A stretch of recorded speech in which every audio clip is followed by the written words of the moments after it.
Hey guys, it's Lisa and welcome back to my channel. Today's video is a bit of an informative one. I thought it might be helpful for me to film myself packaging up some plants for the post. If you're new to plants or you haven't sent a plant before, then I thought that this could be helpful to give you some ideas.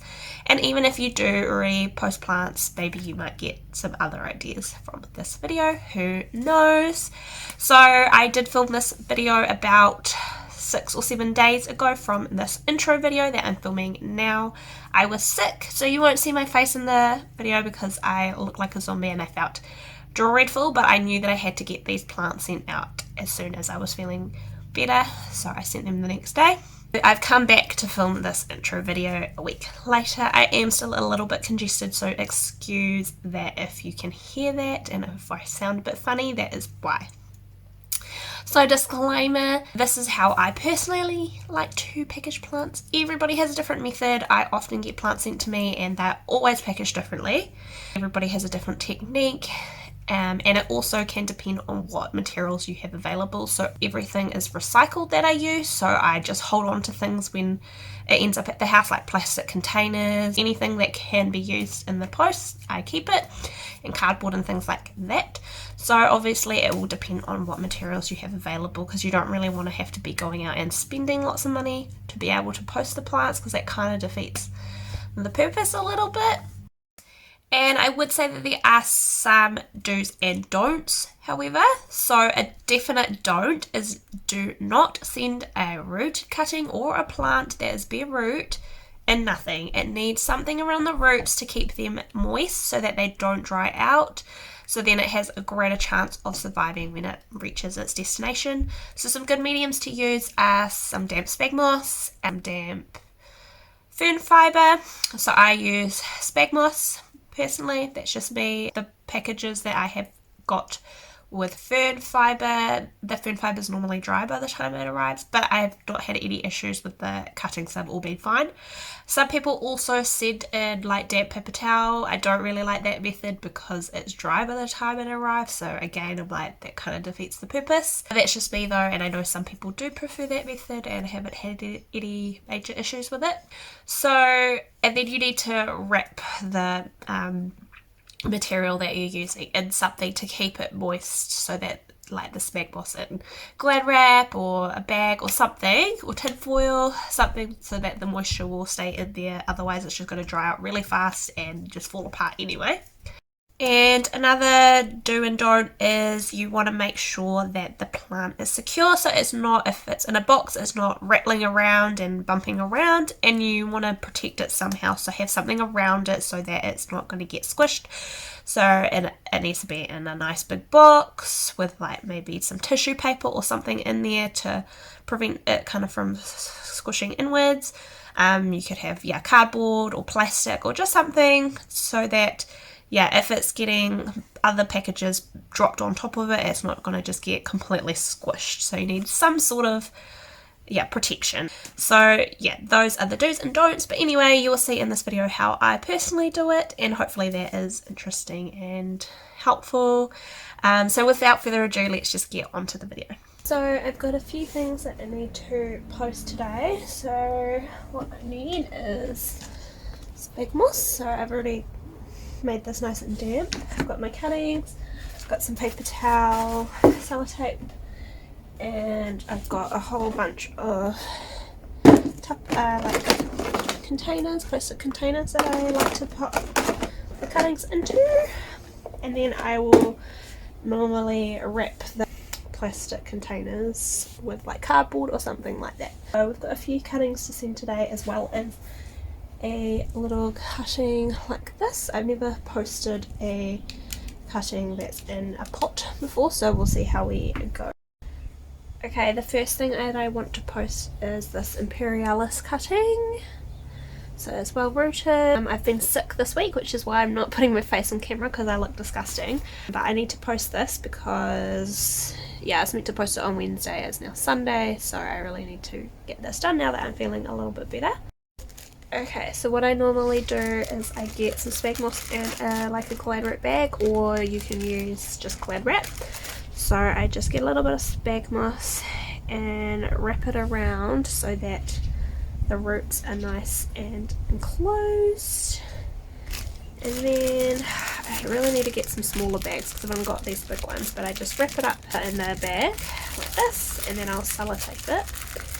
And this just helps the spag moss to stay damp because it's nice and humid in there in this waterproof kind of like container.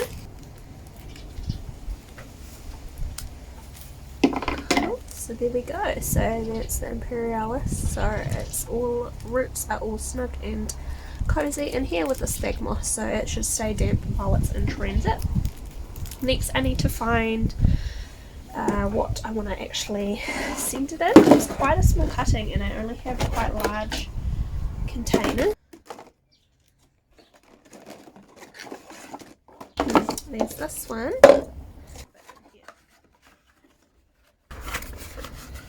That could work, so sometimes I keep like these kind of containers too because they can come handy. Cool, so I think I'll do that. I just need to find the lid. Here it is. Cool, got the lid. Okay, so what I'm going to do is I'm going to sellotape it down so that the cutting doesn't move around inside of there. And then I will just fill up the container with like some paper towel.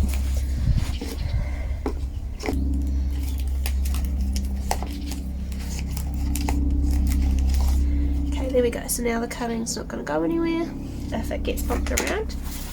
And I'm just going to put a little bit of paper towel in there just to make sure that it is nice and snug.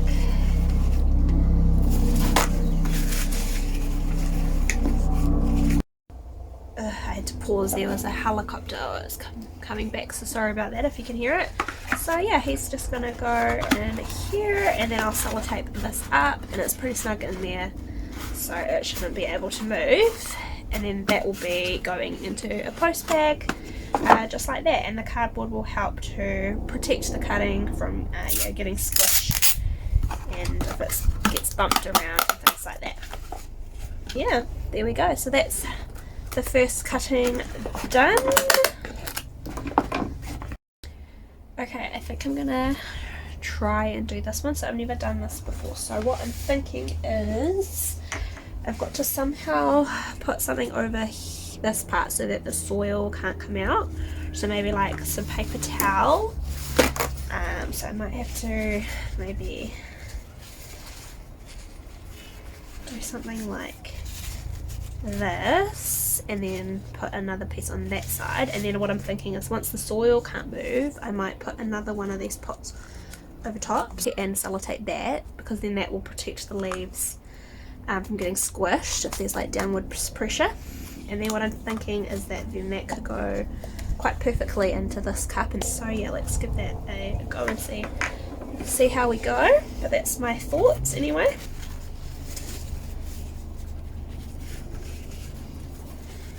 Okay, so that looks pretty good on that side, so I just need to sellotape it. And this is just a little cutting that I sold on Trade Me. Again, I was supposed to post it the other day, but I had to message them and say, hey, sorry I can't, I'm sick. So that looks good on that side. So now I just got to figure out the other side without kind of disturbing all of these tiny little baby leaves.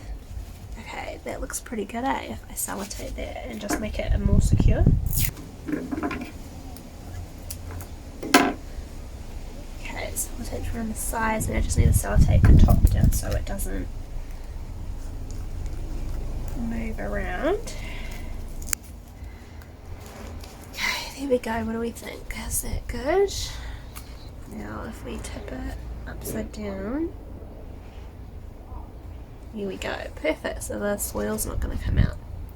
Okay, so now I'm going to pop this over the top just to protect the leaves so that they, hopefully aren't going to get damaged in the post or bumped around or knocked, and mostly to protect them from any like downward pressure is probably the main thing.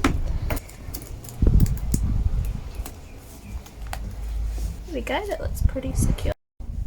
Okay, so I'm using the cup, so I put a little bit of double-sided tape down the bottom to stick it on, and then I'm just kind of trying to sellotape it in there so that yeah, so that hopefully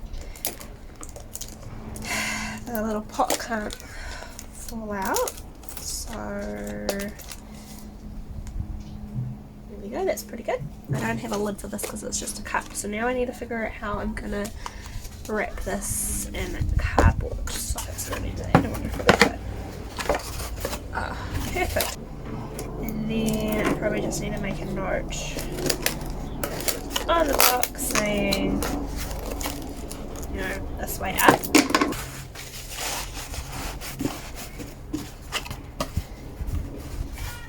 There we go, so that looks pretty secure. And then I'll sellotape this box down. I'll put the box into a post bag.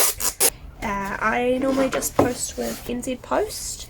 This just because I'm used to that and I know their prices and everything. I don't have to like guess or figure out weights or anything like that. I prefer to do definitely tracked for plants, but I prefer to do courier.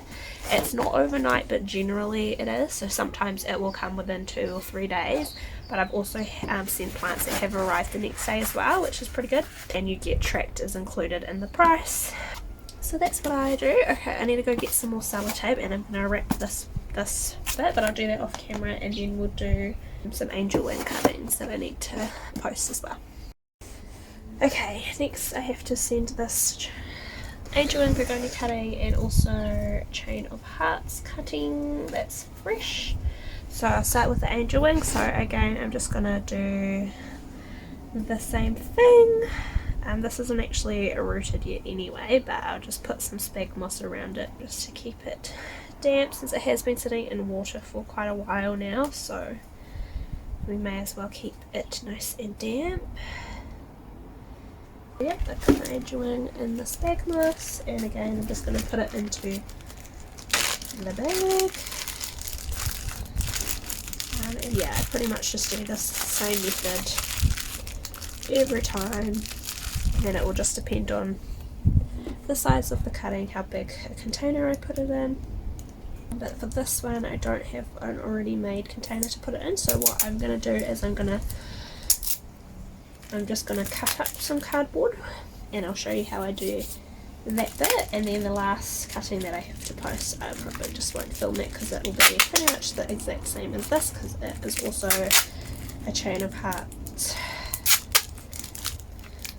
Cool, so there we go, here's already. And this is what I do for when people come to pick cuttings up from me. So sometimes if I'm out and I just leave them outside, I'll just wrap it up like this and leave it outside and for them to collect it. I've got this container which has 2 compartments. Actually the angel wing would fit nicely in here, and I could probably put the chain of hearts in the other compartment. So I'll pop the angel wing in one of the compartments and I'll sellotape it down like I did for the other cutting that I did, and then I'll put some paper towels in just to make sure it's nice and snug. Make sure that the leaves are sitting nicely. So just like that, so the leaves aren't getting squished. Now for the other side. Cool, so I've filled it up with spag moss, and then I think I'm just gonna lay the chain of hearts down in there. Okay, that's pretty good. I mean, even if it moves around, the chain of hearts isn't really going anywhere. So I just sellotape that so that the lid can't accidentally fall off when it's in transit. And then I'll show you how I do the cardboard. Ooh, so that's that there. So I just use any cardboard that I have, and I try to use all like things that I just got around the house, so that I'm not spending any money on containers and stuff. So what I'm going to do is I'm going to just cut a section of this off, maybe like about this big. Just rip it. There we go. Then what I'm going to do is I'm going to wrap my container in it so that it's in here, and that just helps to protect it when it's in the post. And then once I've sellotaped it up, that will go just into the post bag. So yeah, I'll just sellotape it both ways so it also can't slip out the bottom, and then that goes in the post bag, and then yeah, easy peasy. So I just have to sellotape that up. So when I post with NZ Post, like I was saying, I just use the post bag. So, and then courier is an additional $3. So normally I charge about $7.50, between that and $9.50 depending on which postage bag I get. And then if it's rural, then it's an extra $3 on top of that, but I haven't had to post any rural, I don't think. So anyway, that is the last package, and I'm going to do the last one off of camera, so I'll probably do the same thing. Try and find a small container to put the chain of hearts in and just put some spag moss in, and yeah, I might have to wrap it up in some cardboard just like this. But hopefully it'll be a smaller container. Cool, so that is the video there. Hopefully that is helpful. If you have any questions, feel free to drop them down below. I would be happy to answer them. And yeah, hopefully you enjoyed that video. If you did, give it a like and subscribe to my channel if you're not already. And thanks for watching. So see you next time. Bye.